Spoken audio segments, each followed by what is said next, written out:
Isang guro ang namatay sa kamay ng kanyang estudyante sa Lanao del Sur.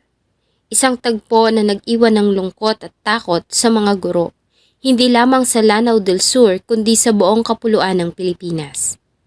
Ilang kaso na rin kasi ang naitala ng mga pagpatay ng mga guro at nakakalungkot man pero ang mga salarin ay ang mga batang kanilang pinagtiyagaang turuan at araw-araw na ginagabayan para sa maganda sana nilang kinabukasan. Subalit sinong mag-aakala na ang batang kanilang walang sawang tinuturuan ay ang siyang bata rin na magdadala sa kanila sa kanilang katapusan. Del Sur, dead on the spot ang isang guro matapos barilin ng kanyang mismong estudyante dahil lang sa bagsak na grado.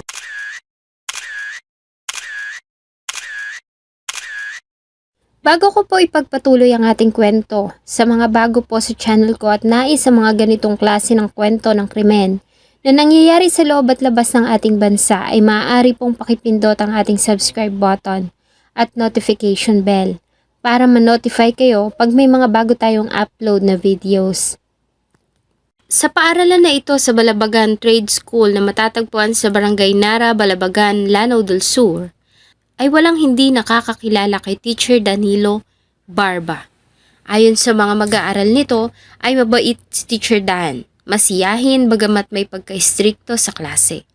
Si Dan ay pinanganak sa Agusan del Sur. Bata pa lang ay pangarap na nito na maging isang guro at makapagturo sa mga kabataan. Sa tulong ng pamilya at sa kanyang kasipagan at pagpupursige ay nagawa naman ni Teacher Dan na abutin ang kanyang pangarap. Nagtapos ito sa Mindanao State University sa kursong Bachelor of Science in Education, Major in Filipino. Sa kabila ng maraming pagsubok na dumaan sa kanyang buhay ay nagawa ni Dan na marating ang tugatog ng kanyang pangarap. Bagamat pinanganak na isang lalaki ay lumaki si Teacher Dan na mas nais ang pagiging isang babae. Member siya ng LGBTQIA+ community. At tulad ng iba, ay nakaranas din siya ng diskriminasyon at panghuhusga sa marami. Ganun pa man ay nanatili siyang nakatayo at kung nadadapa man ay muling bumabangon at lumalaban sa hamon ng buhay. Nang maging ganap na guro ay nagawa ni Teacher Dan na makatanggap ng respeto. Sa kanyang unang assignment ay na-assign si Teacher Dan sa Balabagan Trade School sa Lanao del Sur. Dito ay naging aktibo si Teacher Dan sa pagtuturo at naging aktibo din ito sa pakikilahok sa mga aktibidad ng faculty at mga estudyante sa campus. Tulad ng ibang araw noong August 4, 2025, araw ng Lunes ay maagang nagising si Teacher Dan at naghanda ng sarili para pumasok. Dahil nga maulan ay maputik ang daan kaya naman marahan lamang ang paglalakas ng guro. May ilang mag-aaral pa nga ang nakasalubong nito at bumati sa kanya. Dahil nga Lunes ay marami ng bata sa campus. Naghahanda na sila para sa flag ceremony nang bigla silang makarinig ng dalawang putok ng baril at sigawan. Sa gilid ng maputik na daan ay tumumba ang dugo ang katawan ni Teacher Dan. Walang naglakas ng loob na lumapit sa takot na baka sila rin ay barilin ng salarin. Alas 8 na ng umaga na makarating sa mga pulis ng Lanao del Sur ang report. Nang magtungo sila sa crime scene ay dinatnan nila ang nakahandusay na katawan ng isang guro. Nakasuot ito ng kulay dilaw na polo at itim na pantalon.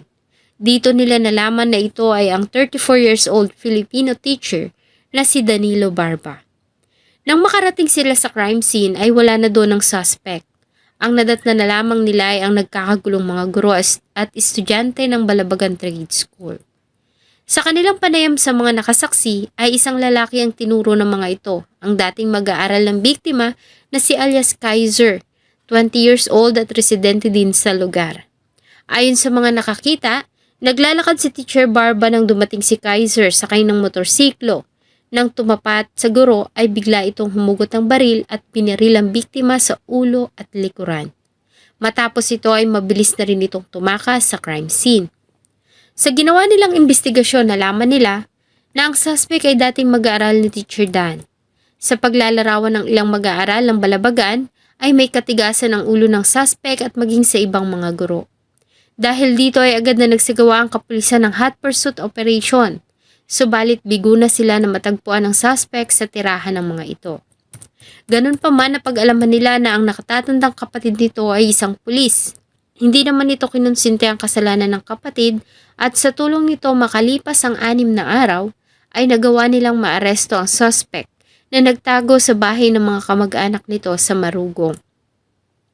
Ayon kay Colonel Cesar Cabuhat, ang Provincial Director ng Lanao del Sur Police sa kanilang ginawang panayam sa suspect, ay inamin nito ang ginawang kasalanan. Sa kanyang salaysay ayon sa kanya, ay nagtanim siya ng galit at sama ng loob sa teacher sa Filipino na si Teacher Dan dahil binagsak siya nito, dahilan kaya naman hindi siya nakapag-enroll sa grade 12. Ito umano ang nagtulak sa kanya kaya niya pinaslang ang guro. Bagamat sa ginawang investigasyon lumalabas na hindi lamang sa signaturang itinuturo ni Teacher Dan bumagsak ang suspect, maging sa iba pa nitong ang signatura na siyang naging dahilan kaya naman hindi ito pinayagang mag-enroll sa grade 12. Dahil nga sa mababang grado ay kinakailangan nitong umulit sa grade 11. Ang lahat ng kamag-aral nito at mga kaibigan ay nakapasa at nakapag-enroll ng grade 12, dahilan kaya naman labis itong nagalit. Si Teacher Dan ay nagtamo ng tama ng bala ng baril sa kanyang ulo at likuran, dahilan ng kanyang naging agarang kamatayan. Ang pangyayari ay nag-iwan ng takot sa mga guro lalo na ng Balabagan Trade School. Nang mangyari ang krimen ay ilang araw din na pansamantalang itinigil ang mga klase. Nang muling magkaroon ng pasok ay naghigpit sila ng seguridad sa paaralan. Maliban dito ay nag-deploy din ang mga pulis at sundalo sa campus. Naglabas naman ang salubi ng mga mag-aaral at kasamahan ni Teacher Dan sa trabaho. Lahat sila labis na nalungkot sa sinapit nito. Mamimiss nila ang isang Teacher Dan. Masiyahin kasi ito at aktibo lalo na sa tuwing magkakaroon ng programa sa school.